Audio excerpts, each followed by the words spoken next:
The Battle of El Guettar is often called the first American victory over German ground forces in World War II. But, that's not quite right. The Americans had actually won smaller engagements before this. What really made El Guettar different was, well, who they beat. They beat Erwin Rommel, the Desert Fox, the master of the armored end run. And honestly, they did it not with better tanks or more men, but with a single division that had been chewed up just 3 months earlier at Kasserine Pass. That division was the 1st Infantry Division, the Big Red One, and their commander, General Terry Allen, had a theory that green American troops could beat veteran Germans if you gave them a simple plan and let them dig in. By March of 1943, the Allies had been humiliated at Kasserine Pass. Green American troops had broken under German armor, and Rommel, well, he smelled blood. His plan was pretty straightforward. Punch through the American line at El Guettar, roll north, and cut off the British 8th Army. If it worked, Tunisia would become a German fortress for another 6 months. Terry Allen was not a West Point intellectual. He was a blunt, profane, combat-hardened infantryman who had been in the Army since 1916. What he understood, that many American generals just did not, was that artillery wins defensive battles, not tanks, artillery. Allen stripped his division of everything that did not matter. Extra trucks, rear echelon clerks. He even sent his own headquarters guard to the front lines. He positioned 48 artillery pieces on the reverse slopes of the hills overlooking El Guettar. Reverse slope meant German spotters just couldn't see them. The guns were zeroed in on a single kill zone, a narrow valley where Rommel's tanks would have to bunch up. Then Allen waited. At dawn on March 23rd, Rommel's 10th Panzer Division rolled into the valley. The lead elements were from the 7th Panzer Regiment, the Ghost Division, veterans of France and Russia. They expected the Green Americans to break again.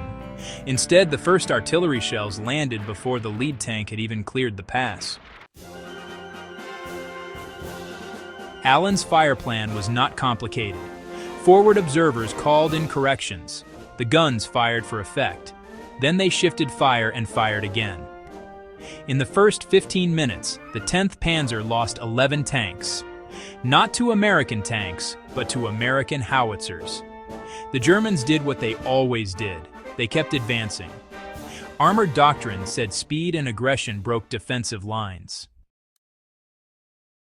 But the Big Red One's infantry did something German doctrine did not account for. They held. Not heroically in the movie sense, but, methodically. Each company had a sector. Each platoon had a killing zone. Each man had a pile of ammunition. When the panzers came close, infantrymen popped up and fired anti-tank rifles at tracks and vision slits. It rarely destroyed a tank, but it blinded the crew and slowed the advance. And slowing the advance meant the artillery had more time to work. By noon, the 10th Panzer Division had lost 30 tanks. They had not penetrated the American line. They had not even reached the second row of foxholes. Rommel watched from a ridge and later wrote that American resistance had been, quote, extraordinarily tough. The cost was brutal. The 1st Infantry Division took over 1,500 casualties in just 3 days. Some companies, honestly, lost half their men, but they did not retreat. And that was the key. Rommel had built his reputation on the psychological collapse of enemy forces. He maneuvered to make soldiers believe they were surrounded, and then, well, they broke. At El Guettar, the Big Red One did not break, so Rommel's tanks ran out of fuel and nerve at the same time. On March 25th, Rommel ordered a withdrawal. He blamed supply shortages and, of course, the weakness of his Italian allies. But the men of the 1st Infantry Division knew the truth.